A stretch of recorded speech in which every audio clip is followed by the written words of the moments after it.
19 जुलाई 711 की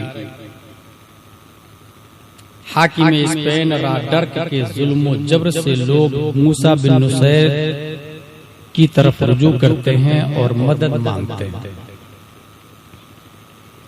मूसा बिन नुसैर ने 7000 फौज दे करके स्पेन की धरती पर एक मौलाना साहब को भेजा, एक आलिम साहब को भेजा। यहाँ चंद हजार लोग होंगे मुश्किल से, उस वक्त 7000 का मजमा था। इमाम साहब ने, मौलाना साहब ने तकरीर की और उस तकरीर का असर देखे। तकरीर सिर्फ 3 लाइन की थी। मुझे अगर मैं आधा घंटा बैठ के बोल के बैठ जाऊं तो ये नाइंसाफी समझी जाएगी। इसको रस्म कहते हैं, मगर वो 3 लाइन की तकरीर थी। अय्युहन नास अयनल मफर अल बहरु मिन वराइकुम वल अदु अमामकुम व लैसा लकुम अल्लाह इल्ला सिद्क़ व सब्र। मेरे दोस्तों, कहां जाओगे? पीछे समंदर है जिसमें शार्क, ब्लू व्हेल, डॉल्फिन, सामने दुश्मन है, दोनों जान लेना चाहते हैं। सिवाय कलिमा हक के दिया is no option, no way, no street, no path, no chance. यही 3 लाइन की तकरीर ने 7000 पब्लिक पर इश्क़ मुस्तफा का वो जुनून तारी किया कि 800 साल तक स्पेन की छाती पर इस्लाम का झंडा लहराया। उस मुक़र्रिर खुसूसी और इमाम साहब और मौलाना साहब का नाम है हजरत मोहम्मद बिन कासिम रज़ियल्लाहु ताला।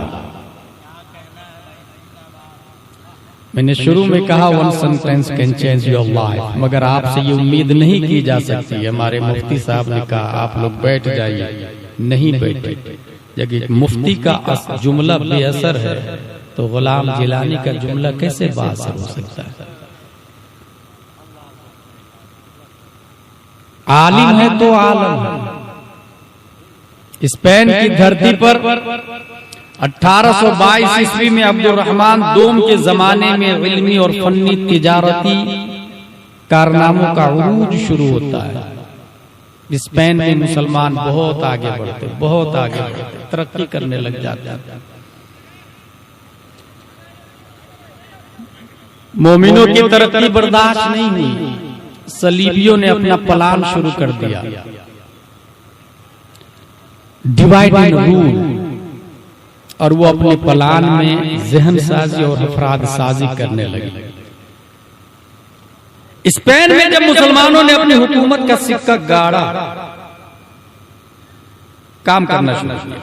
इधर हुकूमत हुई स्पेन में मुसलमानों की, उधर सलीबियों ने प्लान किया कि इसको तोड़ो और 2 आदमी को तैयार किया। एक का नाम है फर्डिनेंड, दूसरे का नाम है इजाबिला। इन दोनों को लगा। उसके बावजूद एक तरफ मुस्लिम लड़ते रहे और दूसरी तरफ दीनियात पर, किताबों पर, मदारिस पर, मसाजिद पर काम करते रहे। 24 घंटा में से आप लोग कितने घंटा अपने लिए देते हैं और कितने घंटा दीन के लिए देते हैं? स्पेन की छाती पर एक तरफ लड़ाकू जमात, जो भी अटैक करेगा हम उसका डिफेंस करेंगे, और दूसरी तरफ दीन को बढ़ाने वाले।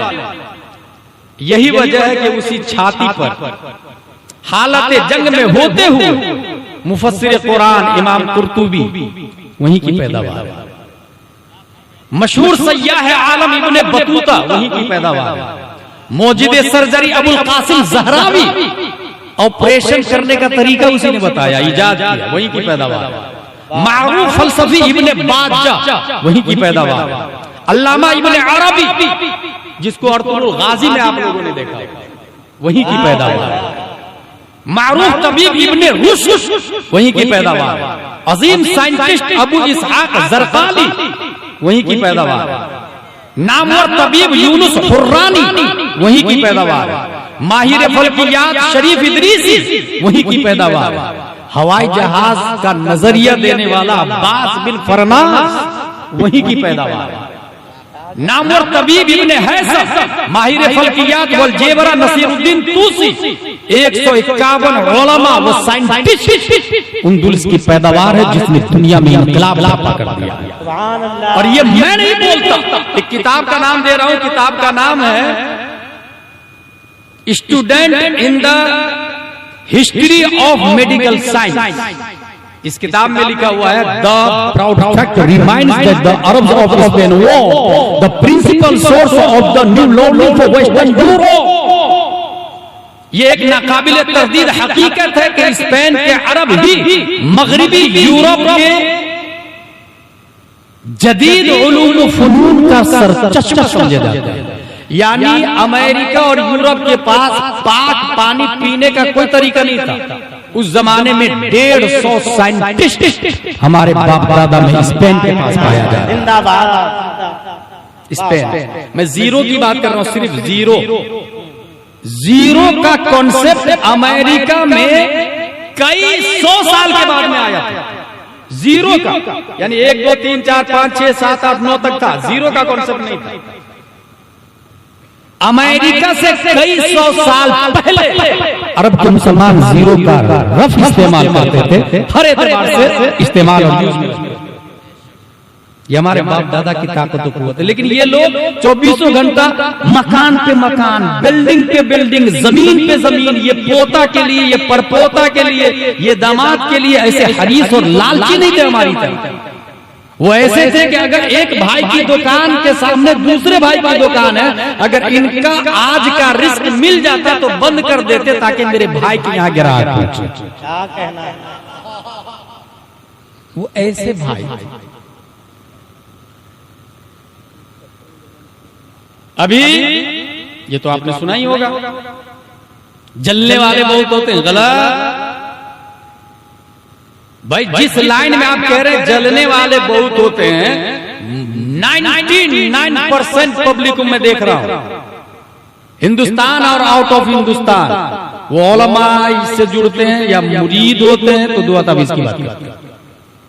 और दुआ में मोस्टली दुआ रिस्क की आती है, बंदिश तोड़ने की आती है, घर बांध दिया है किसी ने, सब मादा परस्ती में गिरफ्तार हो गए, सब मादा परस्ती। मुझे अपने शेख हुजूर मुहद्दिस कबीर दामदिल्लो अलीना की एक बात याद आ रही।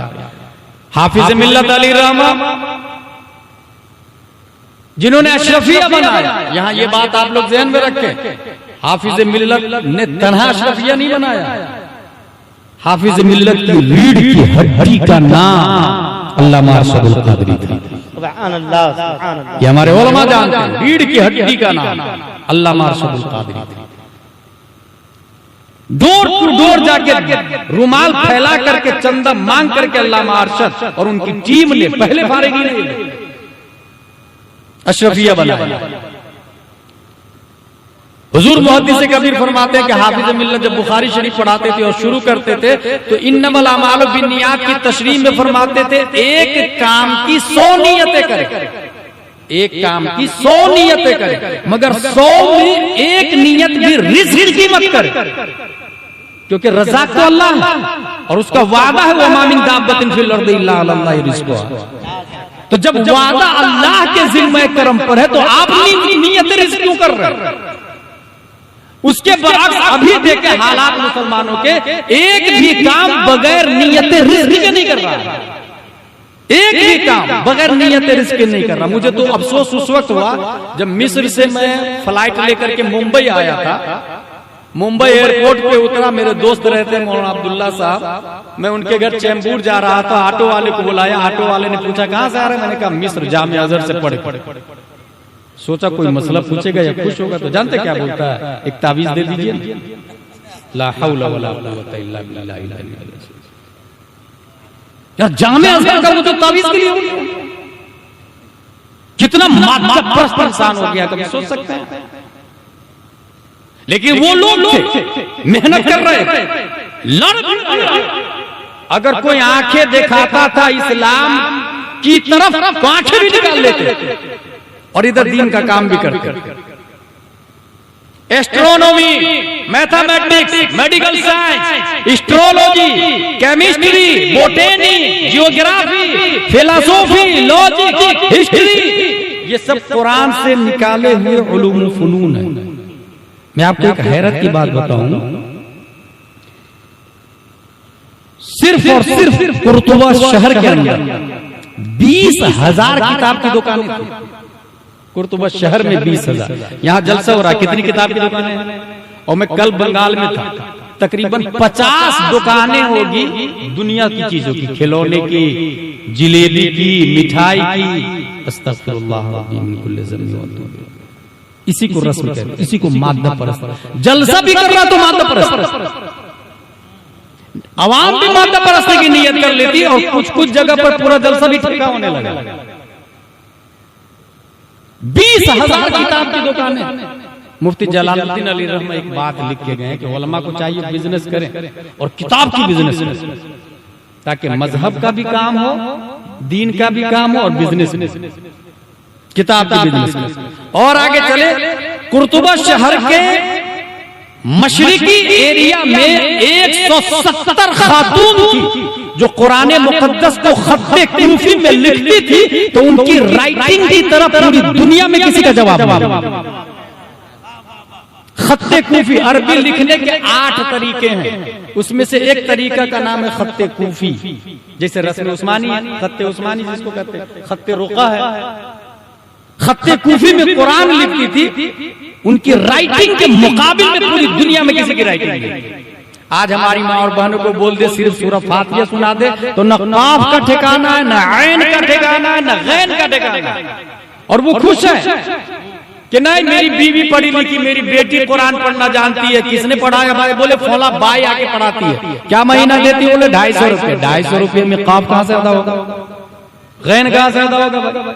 किनारा जुबान दार से मिलकर गौद अदा होता है।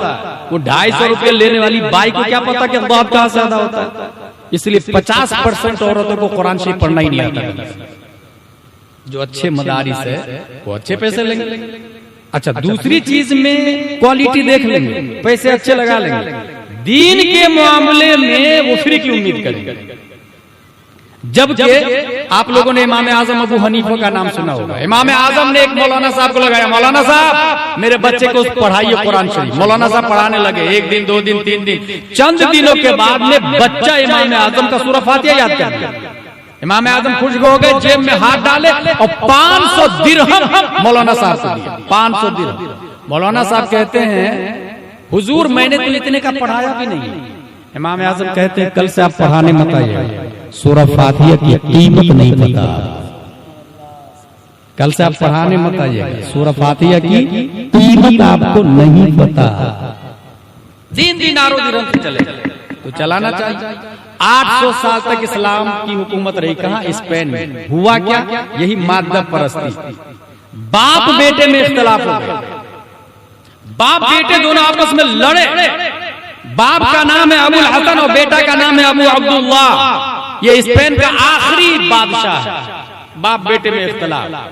बेटा मिल गया डिवाइड एंड रूल की पॉलिसी सलीबियों के साथ। सलीबी बोल रहे हैं बाप से, अबू हसन से, कि हमको पैसा दो तब तुमसे नहीं लड़ेंगे। जवाब में बाप ने कहा गरनाता के टेक्सटाइल में मसीहियों को देने के लिए सिक्कों की बजाय अब फौलाद की तलवारें तैयार हो गई। जबकि जानते हैं बेटा अबू अब्दुल्ला क्या बोलता है कि अगर तुमने मुझे अलबशरात की हुकूमत दे दी तो मैं गरनाता तुम्हारे हवाले करूंगा। ये बाप बेटे में इख्तिलाफ हुआ, और यही बाप बेटे में इख्तिलाफ की वजह से हमेशा हमेशा के लिए स्पेन मुसलमानों के हाथ से निकल जाता है। आज स्पेन में एक भी मदरसा नजर नहीं आया, क्योंकि स्पेन में जब इस्लाम का खात्मा हुआ था तो 50,000 से ज्यादा उलमा को समंदर में हज के बहाने से ले जाके डुबा दिया। ये रोने वाली बात है। उलमा को हर शख्स यहाँ स्मार्ट है, किसी अल्लामा से कम नहीं। गांव का मुखिया, सेक्रेटरी, सदर, पैसा वाला, इलेक्शन में जीतने वाला, वो सब अल्लामा ही है। नतीजतन जो हाल है आपकी निगाहों के सामने में। आलिम मिन हैसो हुआ आलिम है, वो नाइब नबी है, उन जैसा कोई नहीं। उनको दर्द होता है, इसीलिए सलीबियों ने सबसे पहले उलमा को मार दिया। उलमा नहीं रहेंगे दोबारा कोई आलिम ही नहीं पैदा होगा। झारखंड में 1000 जाहिल मिलके किसी एक आदमी को आलिम नहीं बना सकता, मगर एक आलिम हजारों जाहिल को अल्लामा बना सकता है। क्या कहना है, सुभान अल्लाह। ये समझने वाली बात। उसने उलमा को सबसे पहले गरकाब कर दिया, कश्ती में डुबो दिया। उसके बाद क्या होता है, लाइब्रेरियां जला दी, मस्जिद खत्म कर दिए, लाइब्रेरियों किताबों के कलर से दजल और फुरात का पानी रंगीन हो गया। वहां जो नदियां थी वो रंगीन हो गई। मुसलमानों की जो निशानियां थी, थ्योरी थी, सबको खत्म कर दिए गए। अब जरा दूसरी तरफ आते हैं। 1280 ईस्वी में सुलेमान शाह का पोता और तुरुल का बेटा उस्मान वजूद में आ गया। उसने सल्तनत उस्मानिया की बुनियाद डाली। धीरे धीरे तरक्की करना शुरू करता और इतनी तरक्की करता कि जो भी बादशाह बनता, ये याद रखे, एक ही खानदान के 37 बादशाह गुजरे वहां सल्तनत उस्मानिया में, और जो भी बादशाह आता बड़ी मस्जिद बनाता और बड़ा मदरसा बनाता। सोच कितनी अच्छी है। जो भी बादशाह, यहाँ अगर बाप अमीर है तो बेटा उससे ज्यादा अमीर होगा, मगर मदरसे की फिक्र नहीं होगी। अच्छा, कुछ लोगों को फिक्र भी होती है तो मस्जिद की फिक्र हो जाती है। मैंने देखा कोई कुछ मुस्लिम कॉलोनाइजर हैं जो कॉलोनियां काटते हैं, हर कॉलोनी में एक मस्जिद बनाते हैं। उस बेटा को पता ही नहीं मस्जिद से जहालत नहीं खत्म होती, इमाम से जहालत खत्म होती है। मस्जिद बना लेता है मगर इमाम नाज़रा खा रखता है, नित्य जतन जहालत जो की तो बाकी रहती है, और वो खुश भी हो जाता है। भाई वो बिजनेस कर रहा है, उस जाहिल को दीन का दर्द थोड़ी है। वो बिजनेस करने के लिए मस्जिद बनाता है कि ये वो कॉलोनी है जिसमें मस्जिद का भी इंतजाम है। अगर दर्द होता तो अशरफिया बनाता, फैजाने पंजतन बनाता, जमदा शाही रोना ही बनाता। अगर दर्द होता तो उसी मस्जिद का इमाम जामिअतुर रज़ा और अशरफिया मुबारकपुर से लाता। इसको कहते हैं सोच, इनकलाब का, तरक्की करने का, आगे बढ़ने का। 37 बादशाह, हर बादशाह मस्जिद बनाता, मदरसा बनाता। आप लोग को ये ज़हन में रखिएगा, सल्तनत उस्मानिया 3 बर्रे आज़म में फैली हुई थी। एशिया, यूरोप, अफ्रीका, 3 बर्रे आज़म। 1892 में उसी कुस्तुनिया में 500 से ज्यादा मदारिस थे, 13 बड़े कॉलेजेस थे। आगे देख 3 मार्च 1924 में सल्तनत उस्मानिया के खात्मा का ऐलान होता है। 1922 में यूरोप में टर्की के सदर के ताल्लुक से मीटिंग की जाती है कि सल्तनत उस्मानिया खत्म हो गई, नया सदर कौन बनेगा? चुना गया कमाल अतातुर्क। और 9 कानून पास किए गए सेमिनार में बैठ करके। अपने लोग कानून पास करते हैं ना, जलसे में बुला लिए लोगों को और हमने सुना दिया, आपने सुन लिया, और सुनने सुनाने से कब ये कैमरामैन जाके अपने वायरल किए। खुद अगर सीखने की नीयत से आते तो दुनिया के जितने कैमरामैन हो सबको अल्लामा होना चाहिए, मगर वो भी सीखने की नीयत से नहीं आते, बिजनेस है, पैसा कमा रहे हैं। आलिम साहब क्या बोल रहे हैं उस पर अमल करना है नहीं करना, आई डोंट केयर।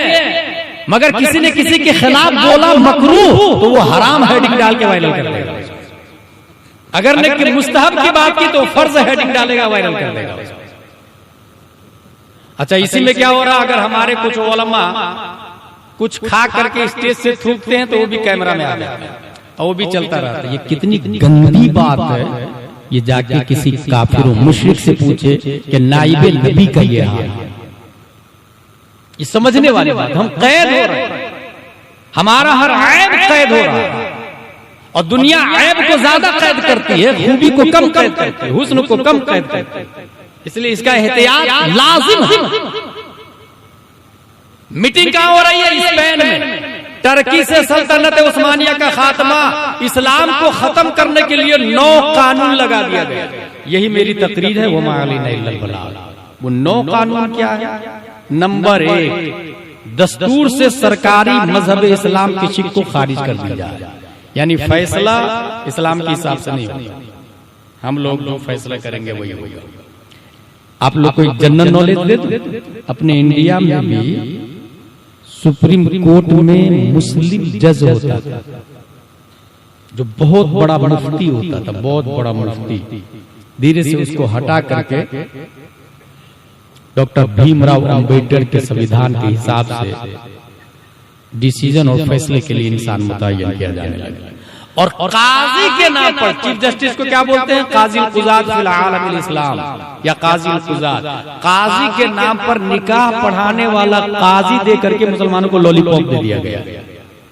ये जो हर जगह काजी काजी जो खानदानी चल रहा है गवर्नमेंट से, ये वही वाला है। ओरिजिनल हटा करके जाहिलों को मुसल्लत कर दिया गया। अब क्या होगा? बाप काजी है तो बेटा भी काजी है। पढ़ाई करे या नहीं करे, दरब ज़ैदुन पता हो या नहीं पता हो, अल कलिमतु लफ्ज़ुन पता हो या नहीं पता हो, कोई सरोकार नहीं। बाप काजी है, बेटा भी काजी। यही हाल कुछ पीरों का भी होने लगा।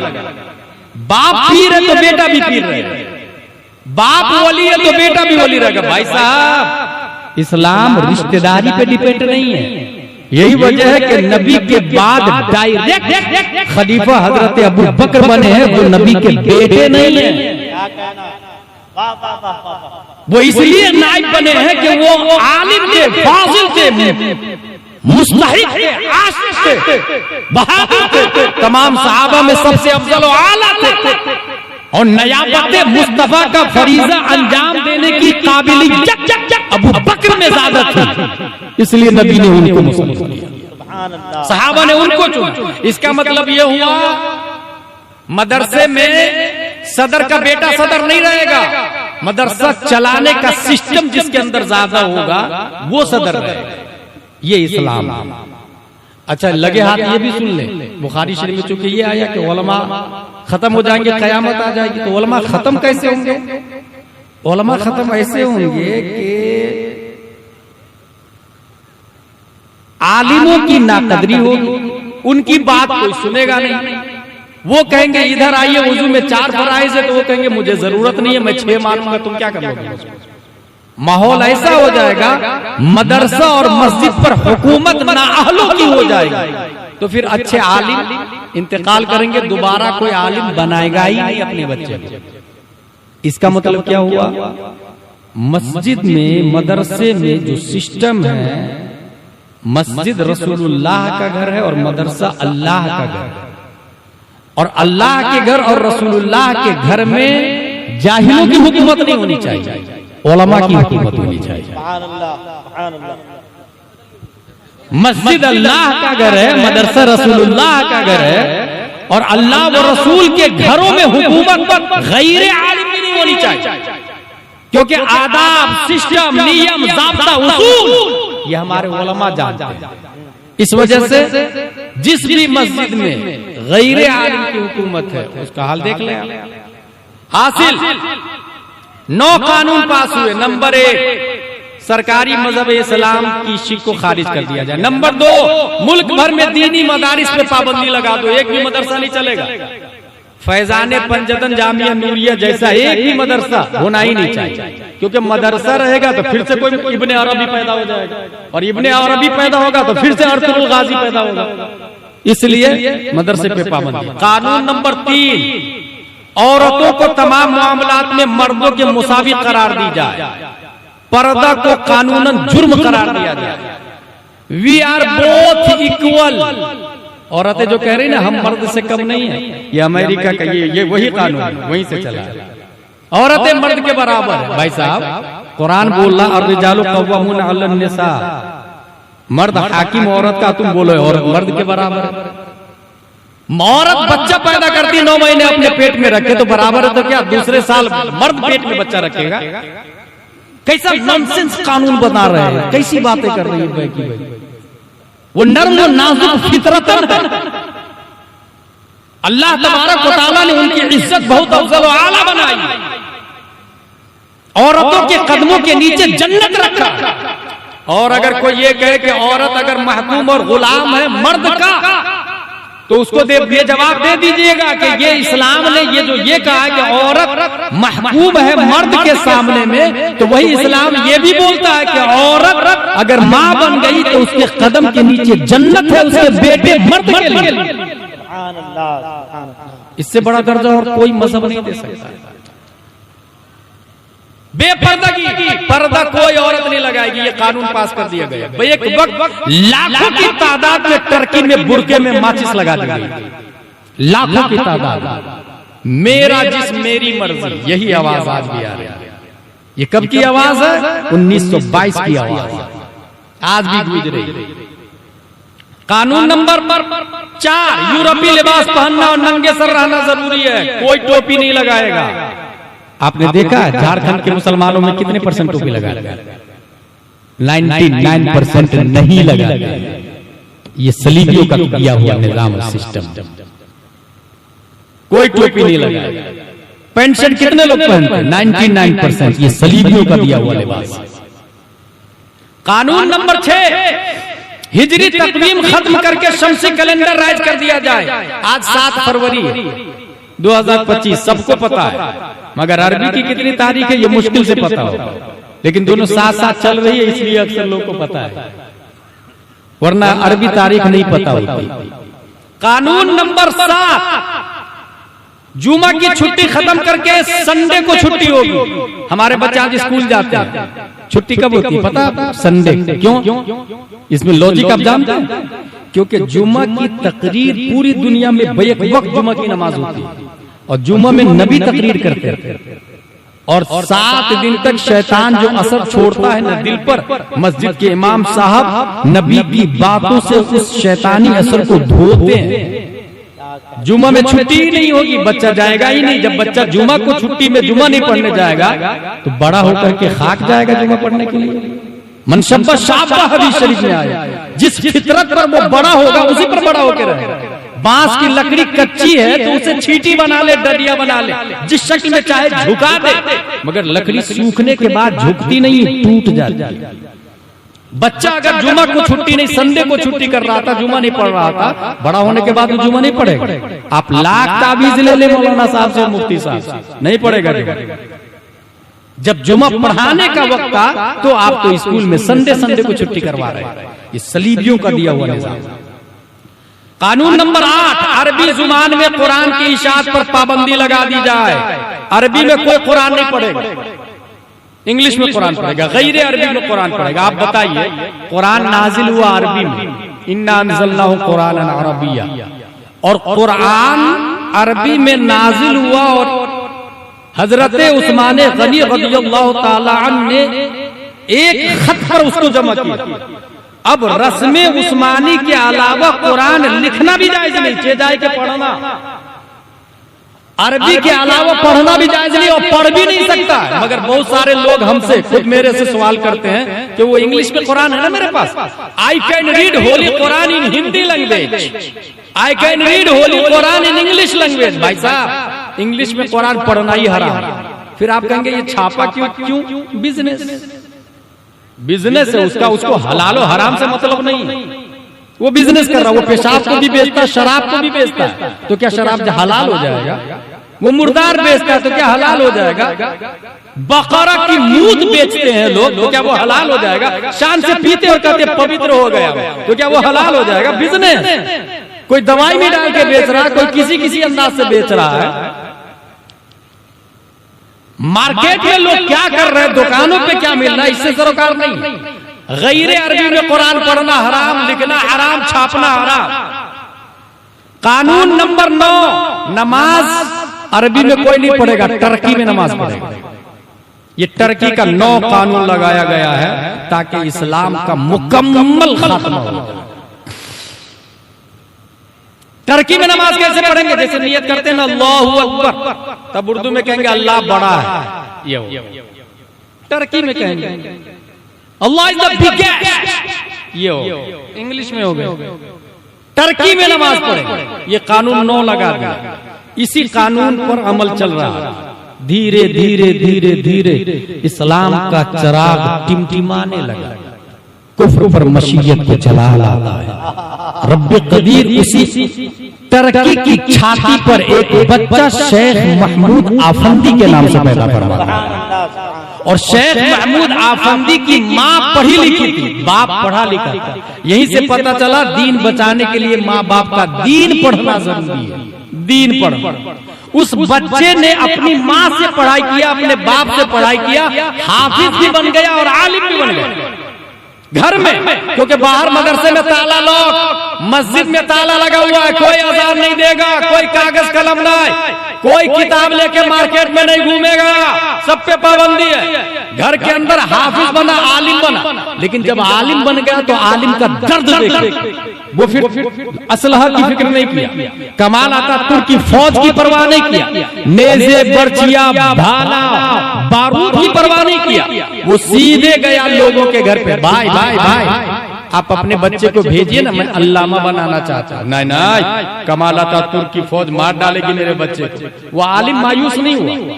दूसरा घर, तीसरा घर, बड़ी मुश्किल से कुछ लोग बच्चे दिए, बच्चे को लिया उन्होंने और बच्चे के लेके खेत में चले गए और क्या बोलते, बच्चों अगर पुलिस आ जाए तो सब काम करने लग जाना, घास छीलने लग जाना, खुरपी से, आला से, और पुलिस चली जाए तो जैसा मैं बोलूं वैसा बोलना। सब बच्चों को सिखा दिया। जब पुलिस आती थी सब कारोबार में खेत में लग जाते, और पुलिस चली जाती थी तो शेख महमूद आफंदी कहते थे अलिफ ऐसा होता है, कागज कलम पे पाबंदी है, याद रखिएगा। सोचे दीन की हिफाजत कैसे होती है। और फिर मेरे दावे पे गौर करें, आलिम है तो आलम, अलिफ ऐसा होता है, बा ऐसा होता है, उसके नीचे एक नुक्ता होता है, ता भी ऐसा ही होता है, उसके ऊपर 2 नुक्ते होते हैं, सा भी ऐसा ही होता है, उसके ऊपर 3 नुक्ते होते हैं, नून थोड़ा राउंड में होता है, बीच में एक नुक्ता होता है। बच्चों जहां भी हुरूफे मुशब्बा बिल फेल आए तो उसके बाद वाले पर जबर आएगा। हुरूफे मुशब्बा बिल फेल 6 है, इन्ना अन्ना कान्ना लाकिन्ना लैता लअल्ला, जैसे इन्ना ज़ैदन कायमुन। तारीख बताती है कि उंगलियों के इशारे से शेख महमूद आफंदी ने सिर्फ कुरान पढ़ना नहीं बल्कि वुजू और गुस्ल के फराइज के साथ साथ वक्त का अल्लामतुद्दहर बनाना शुरू कर दिया था। उंगलियों के इशारे से वक्त का अल्लामा बनाया, और उन्हीं के शागिर्दों में एक शागिर्द का नाम है रजब तय्यब अर्दोगान, जो अमेरिका और इजराइल की आंखों में आंखें डाल के बोलता है, तू बातें, तेरा सिस्टम बातें, तेरा नजरिया बातें, तेरा मिजाज बातें, तेरी नीयत बातें, तेरा वसूल बातें, इस्लाम हक है, फिलिस्तीन मजलूम है, इस्लाम तेरी रगों में तेरी रगों में खून है रवा, नारे तकबीर, नारे रिसालत, मजहबे इस्लाम, पैगामे इस्लाम, जलसाए दस्तार बंदी। वाह वाह वाह, सुभान अल्लाह। मेरे भाई कुछ समझा आपने? One sentence can change your life.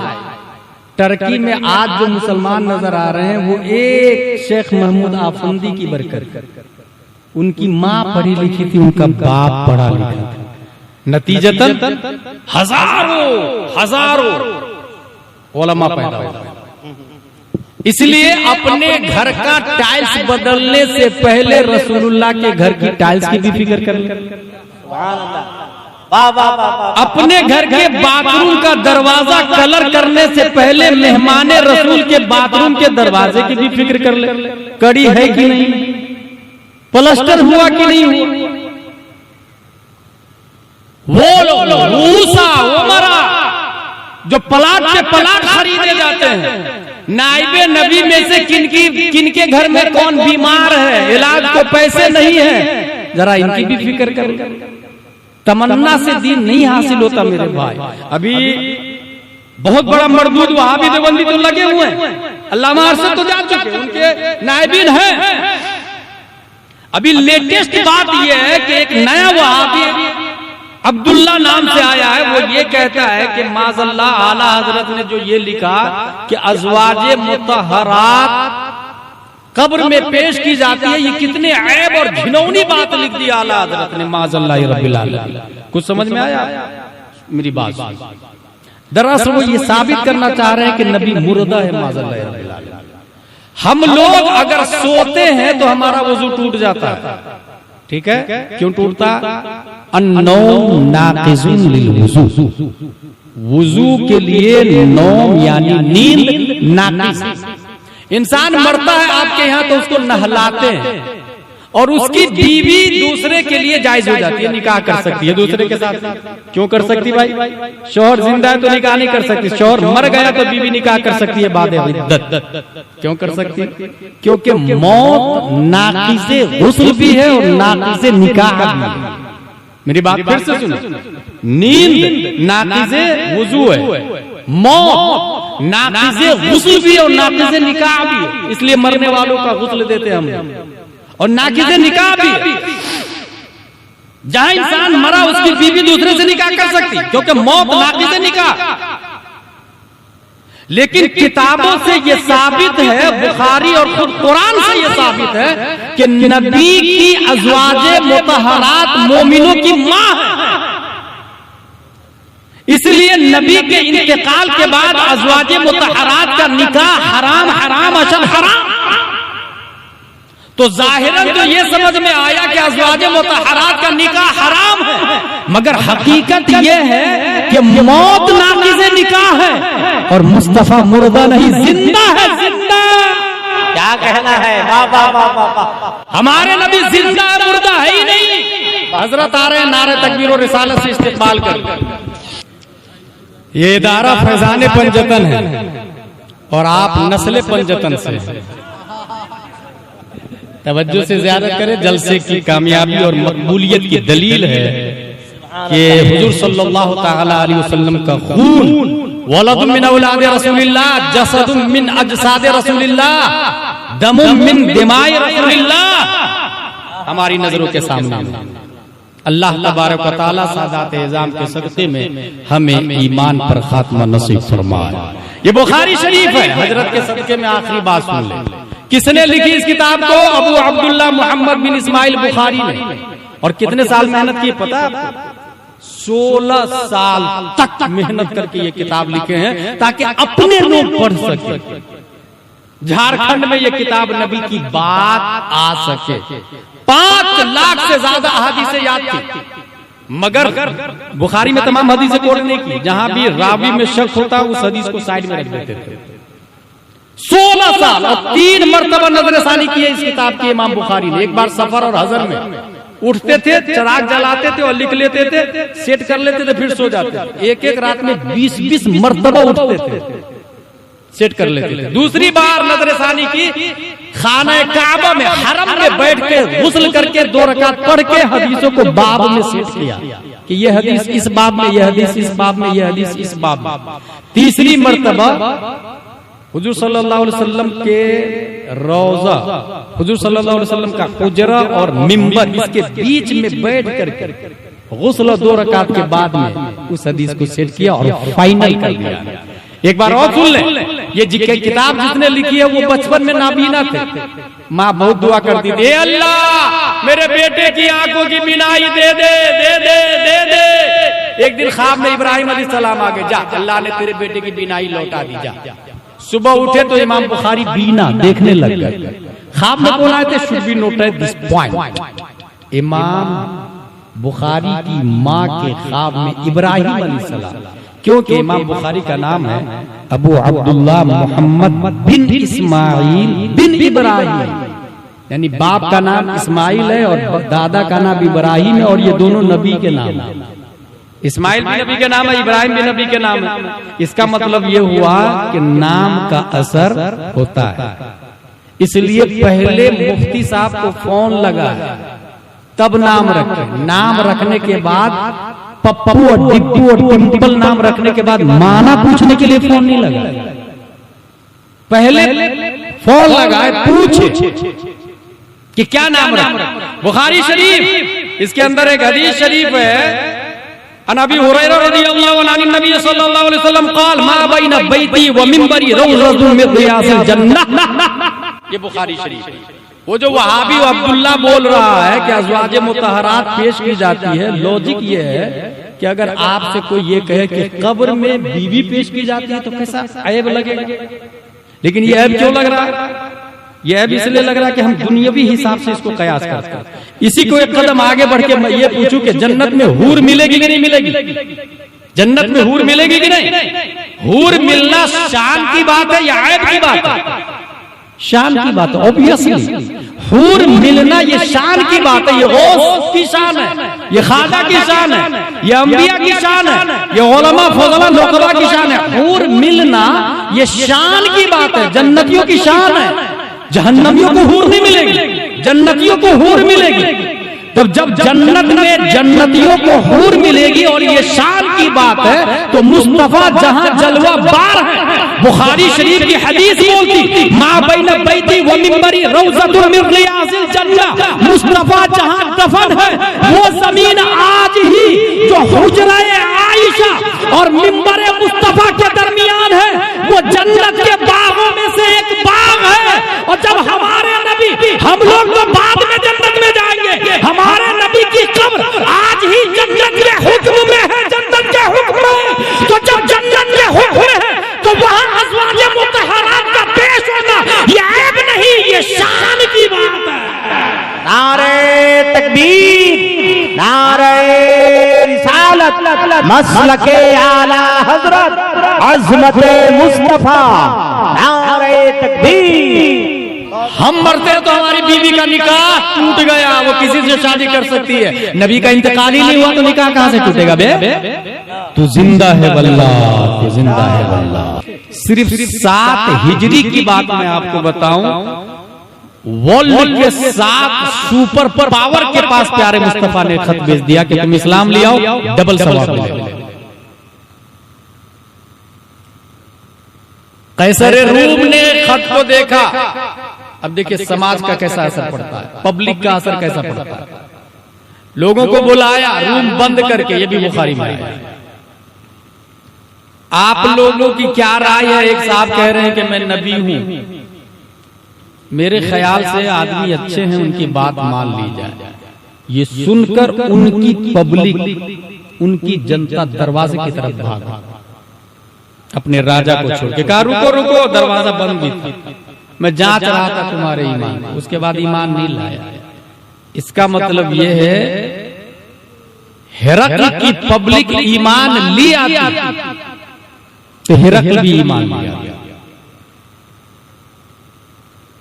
इसका मतलब यह है कि अगर पब्लिक मस्जिद में ये प्लान बना ले कि मैं मुफ्ती को रखूंगा, तो झारखंड से जिहालत का खात्मा 10 साल में नहीं 10 हफ्तों में खत्म हो जाएगा।